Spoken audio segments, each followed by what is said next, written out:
let's jump into this. We are now on step 2. And last week we talked about step 2. And let me just grab my notes here.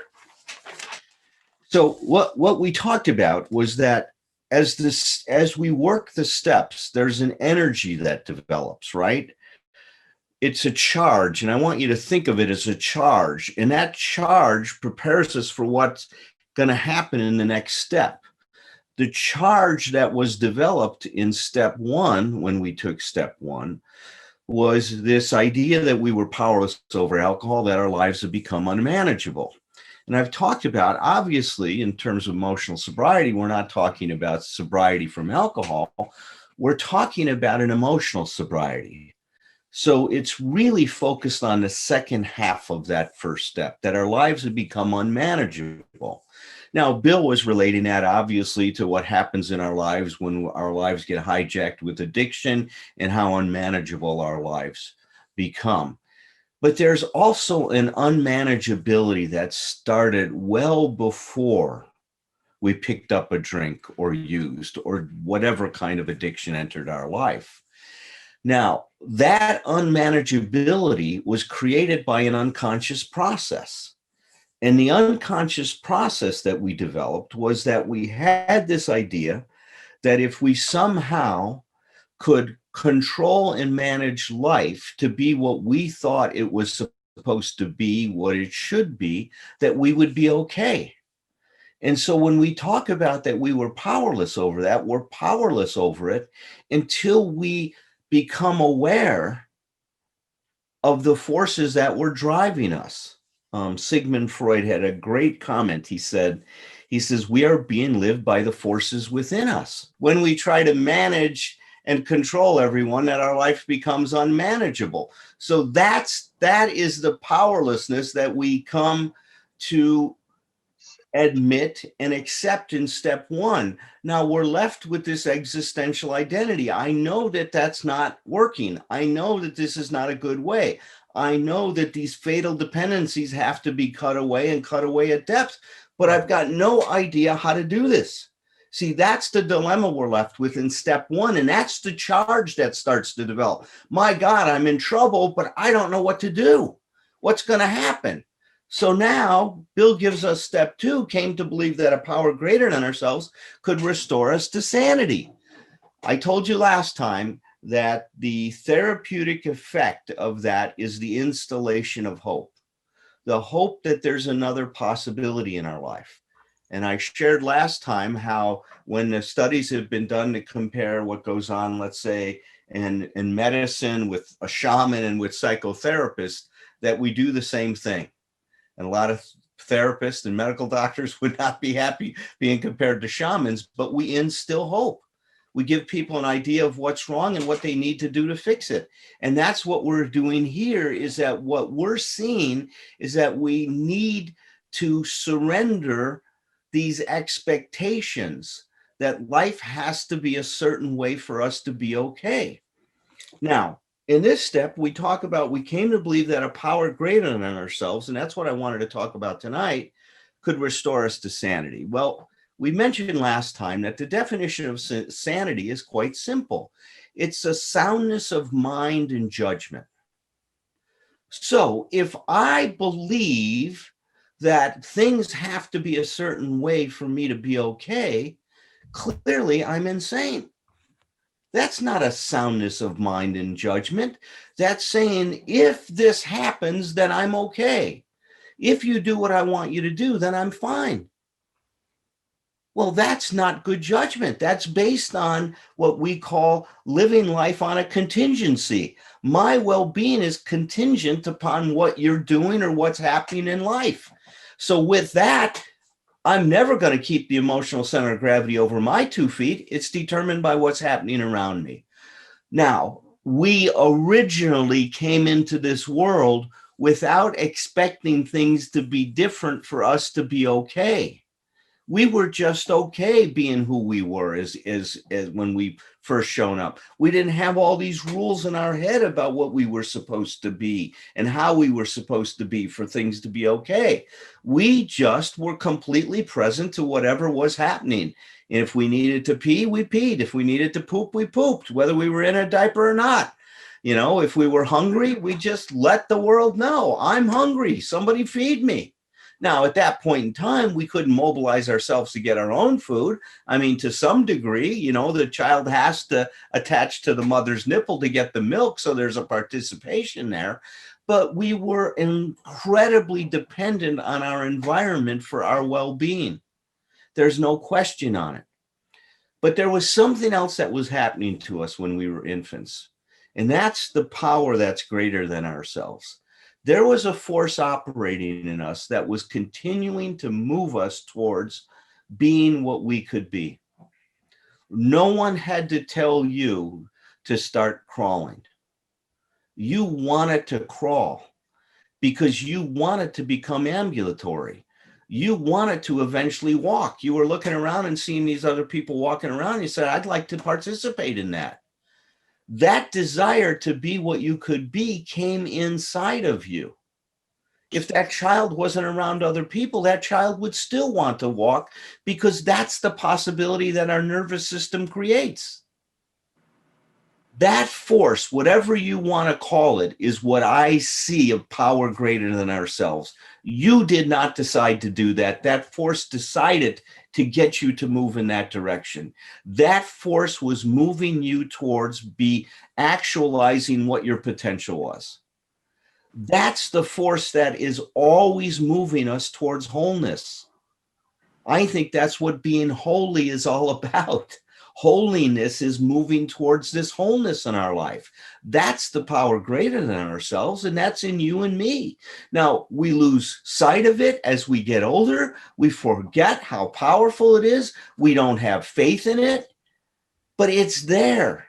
And part of our restoration to sanity is becoming reacquainted with who we truly are.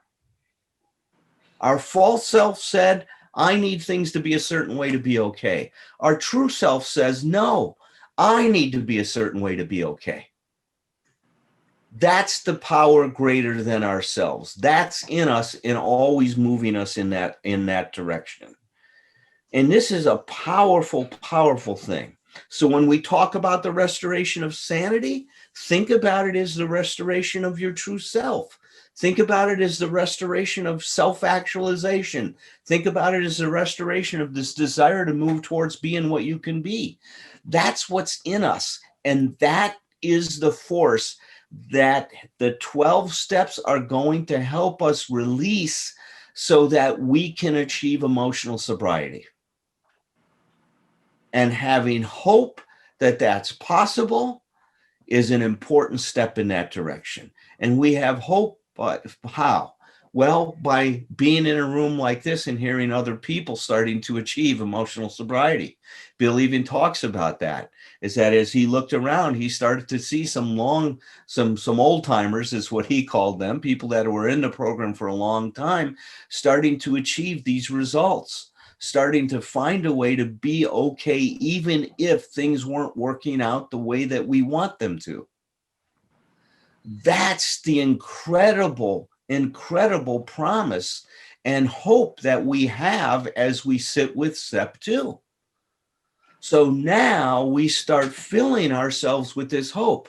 It's another charge. Remember, the first charge was something's got to happen. I'm in trouble. The way I'm living my life isn't going to work. And these fatal dependencies have to be cut away at depth. Now the charge is there's a new possibility. How do I achieve that? How do I embrace that possibility? See, that's the charge that's building in step 2. It releases, it discharges the charge that was built in step 1, and it creates a new charge that now starts us moving in the direction in being ready for step 3, which is what we will talk about next week. So now I will turn it over to my esteemed colleague, the one and only Thom Rutledge. I'm here. It's yeah, it's fun, Alan, because it's like I feel like I'm going back through and working my steps again. We're going, I'm, 1, 2, and I've been rethinking this. I actually put on the way home I did my remote stuff from my office in Nashville today. So I was in the car and I listened to on audio the 12 and 12 chapter on step 2, and just got more about that. But I'm finding myself as I'm listening to you just responding to some very specific things about that I've been thinking about with step 2.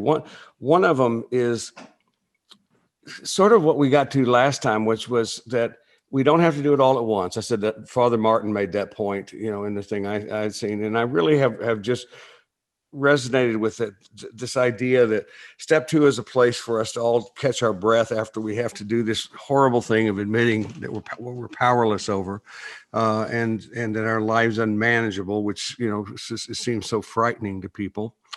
But I think it's a place where what I'm thinking of step 2 this time is this is a place where we begin to learn that this stuff doesn't have to be that hard. The part of a lot of things you're talking about are just ways that we make everything hard.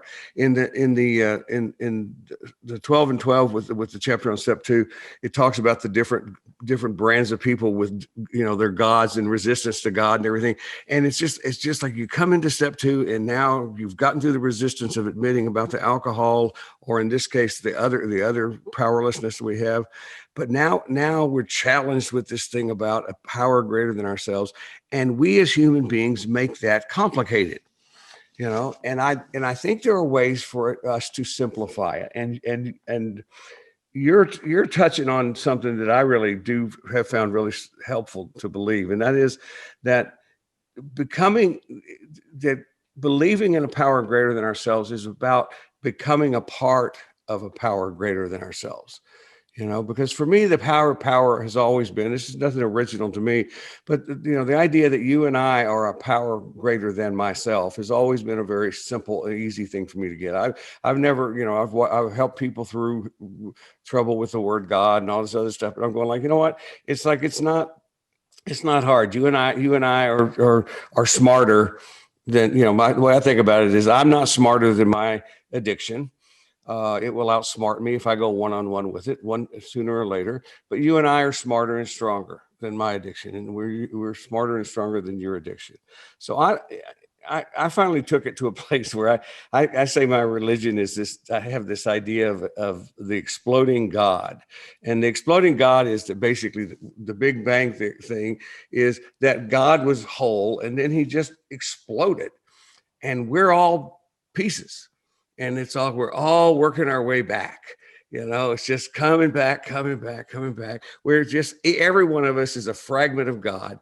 And when we connect, we make those connections, the power of community that we have experienced during this COVID thing, that, that we've all, this group in particular, this has really become a home base for you and I, Alan. I think it's like, this isn't just a group you're sponsoring. This is a group we're fully memberships with, and we connect with these people, and it's about us coming back together. And that's we're a power greater than any one of us. And that's that. So that's one of the big pieces about this.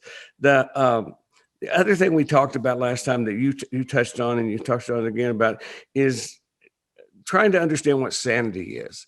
And I think we can make, and to stick with my theme, I think we make that too complicated too. And, for me, one of the ways, and everybody's going to find their own way in their own language, but for me, the simplest way to think about what sanity is really in terms of becoming and learning how to be a non-victim thinker. It's like, what's insane is to think that the world, everything that happens to me determines how I am doing and who I am. What's sanity, what we all shoot for, this has nothing to do with alcohol or any other drug or whatever we happen to be powerless over. But the program teaches us to think like non-victims. The program teaches us not that other people don't have blame or responsibility, but that we always look at our side of the street first. Always look at our side of the street first. I don't care if somebody else has done something that I think is completely insane. If I want to solve a problem, I have to look here first. I have one of my little nutshells says you cannot solve a problem if you don't see yourself as part of the problem. And so it's like people cringe at that sometimes, but it's like, I don't care if the part of the problem you are is that you just have too much of a tolerance for bullshit. It's like, it could be any number of things, but for us to look at this and realize how we are defined, how we should be defined in our lives is by how we respond to what happens to us, not by what happens to us. And it's like, and then that circles us back, and I'll say this and kind of wrap this up to the last part of the first step. I'm just circling back because manageability is something that the concept of manageability is something I've changed in the last few weeks as we've talked about this, and as I've listened to you and Mary talk about the first step too. And that is, I used to say there's two parts of the first step, and one is irreversible, my powerless over whatever I'm powerless over, and unmanageability, which is completely reversible and I can be manageable. And now I realize that's perfectionism, and that's ridiculous, and I was wrong. What I realize now is there's a certain amount of, when we first come into the program, manageability that we get kind of caught up. It's a little bit like being in debt, and you kind of get caught up, but then you got to keep spending money, and you got to keep working in life. Then manageability is just life. We're just managing our life. And one of the most important things that we teach, which has to do with, now we're back in the second step, is to be able to trust ourselves, because we are, however, we contain a power greater than ourselves. We're connected to a power greater than ourselves. We are surrounded by a power greater than ourselves, because we are going to get up every single day of our lives and manage our lives. I mean, there's, what I tell people a lot of times is, we don't control much, but we're always in charge. So rather than try to control things, I'm going to be in charge and realize I'm the person who makes decisions about my life. I can't control what cards get dealt me, but I can sure just become a good card player. And so the idea of manageability blends right into me with the second step. With how do I know I can manage my life? I can manage my life because I no longer feel isolated.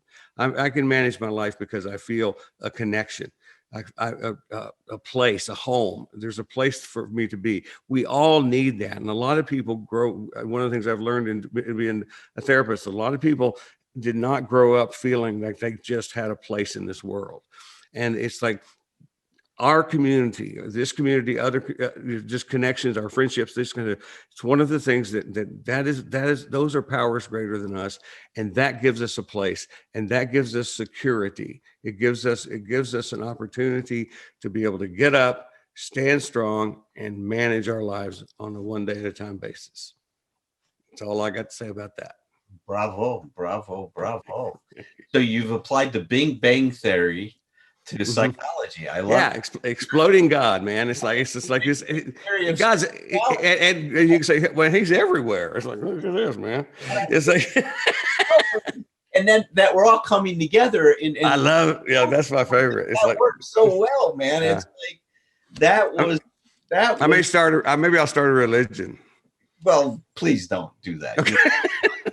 You'll mess that up. But okay. Just stay with being brilliant for a minute. All right. And that was well said. And see, the other part I would add to this, and sometimes people misunderstand when Thom says this, or when I say it's that we have to look at our sides of the street. Now, that doesn't mean that we aren't victims of certain things. Yeah. Things happen in our life that we can be victims of. You don't create an earthquake, let's say, and if you've lost your house to that earthquake, you're a victim of that disaster. If you were a kid and you were molested, you didn't create that. You don't have a part in that. There's no part play in that.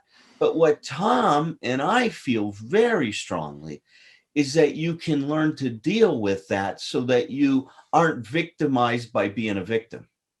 Right. So that's the essence of this, that there is always a way to deal with the situation. And if I'm not dealing with it, when I look at myself, I'm not looking at blaming myself. I'm looking at discovering a new possibility. Yeah. It's not about looking at my defects or my Mhm. deficiency. It's about looking at my possibilities. It's what can I do? What can I do with this? It's like, What can I do? that thing that that we've talked about. With this, how can I move towards that wholeness that we're talking about? Well, it's the thing that the terminology that we've used on in our podcast and in the video series was positive opportunism. That's right. Is the idea of positive opportunism is living your life according to a particular question. That is, especially when something bad happens in life, whether that be just a fender bender in your day-to-day life, or whether it be something as bad as the COVID thing, or bigger losses. But the question you live your life according to is, how can I use this situation to become a better person? And it's like, that's being a non-victim. And I always want to quote Bob Subby, because I love Robert Subby. Robert Subby wrote a book called Lost in the Shuffle. It's a beautiful book. I just referred a client to it the other day. He loves it as much as he did back in the 70s when we first discovered it.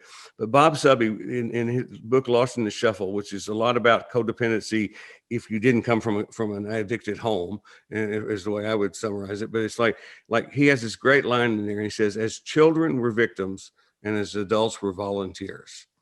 And I love that. I love what he says, that is because what that means, it does, and it doesn't mean we don't slide back into being a victim, because we all do. We're human. That's a human trait.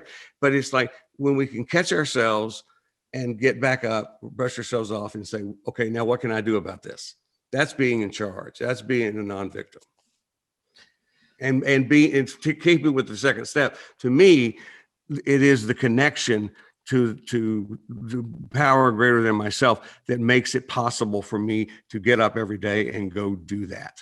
Because isolation is the fucking killer in all of this stuff.